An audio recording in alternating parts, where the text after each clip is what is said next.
here we have Millie. Millie is an adorable little puppy. She's mostly black with a little bit of white on her face and her stomach.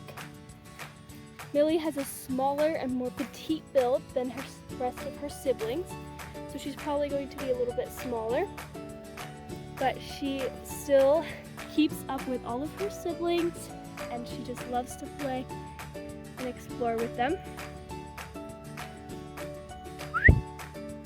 She has a very loving and friendly nature, and she just has the most adorable little face.